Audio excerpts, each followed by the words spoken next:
Nelly was the first one to really, after my first years to really like, okay, I'm gonna give you a chance to see what you got. So I ended up beating out everyone in training camp, and then two guys that had guaranteed contracts ended up, or non-guarantees. They had contract guarantees for training camp. Ended up beating them out. Ended up being like the last, the 14th or 15th guy. And from there, it was just grinding. And any chance I got, I would go and produce. I go play 10 minutes. I'd have 6.7 rebounds, and I'll guard people and make assists and make plays. So Nelly slowly but surely started trusting me enough to where by mid-season I'm starting, and now they're trying to think, okay, we've signed Dunleavy and Murphy to these deals. We're not really going nowhere. So I made them feel more comfortable going out and trading those two guys that had got deals, and that's how we ended up bringing Stack and Al Harrington from Indiana to that team. And then we try to get our shit together a little bit, and we become the We Believe team in like a month and a half. People think the We Believe team was like a whole year or crazy. They don't understand that was post trade, and we started off shitty because Barron was hurt. Jack was still in trouble for some other shit he was doing. So we really hit our stride like the last 25 games. And then, into the playoffs, we made NBA history, but it was really a short-lived experience. But I say all that to say, like, it came about because literally my college teammate, Baron Davis, called me, told me to come play pickup. I impressed Nelly, and Nelly gave me a chance.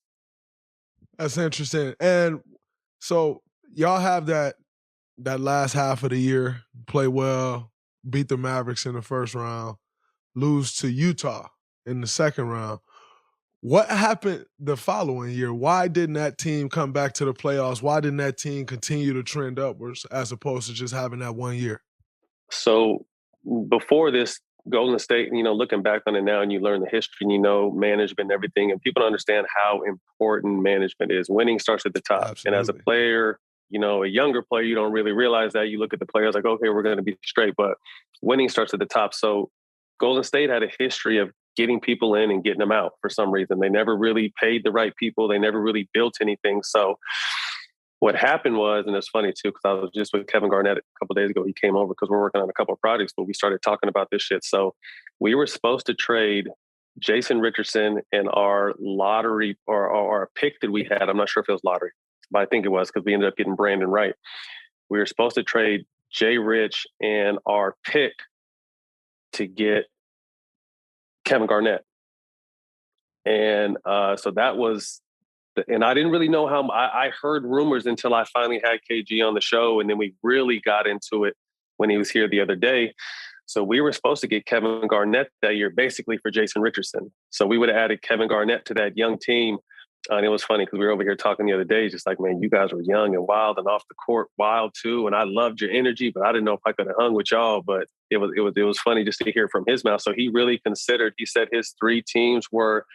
He called it that team in Oakland, the Lakers, and the Celtics. And he obviously ended up going with Celtics and winning a championship. So the play, like I said, the plan was to trade Jay Rich for Kevin Garnett, and Kevin Garnett was supposed to come to that We Believe team that following year. But to slow down a little bit, so the very beginning of that year, my mom is diagnosed with cancer November 1st, which is the beginning of the season, and she dies November 27th. So within 26 days, I find out my best friend in the world is sick, and she's gone not even a month later. So for me personally, obviously I wasn't the best player on that team. That was, BD, Stack, Jay Rich, Monte, you name them.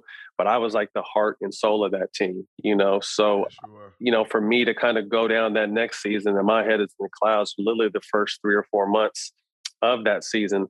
But what's crazy about that was, again, I had a breakout season with Golden State. Nelly gave me a chance. They offered me a 3-year, $12 million deal at the time. And during the playoffs, I'm hearing, like Matt Barnes is going to get paid. He should be one of these, high 20s, low 30 guys. So I'm thinking, so I'm hearing that all during the season. And then, once the season's over, Golden State is really quick with their deal. So I think they were just trying to steal me before I can really hit the market. And, the summer, rest in peace, Dan Fagan was my agent at the time. He let a nice high $20 million deal go to Dallas. He was asking for more, and they didn't want to give him more. I was on vacation, didn't tell me. They ended up signing Jerry Stackhouse and Devin George with the money they were going to give me.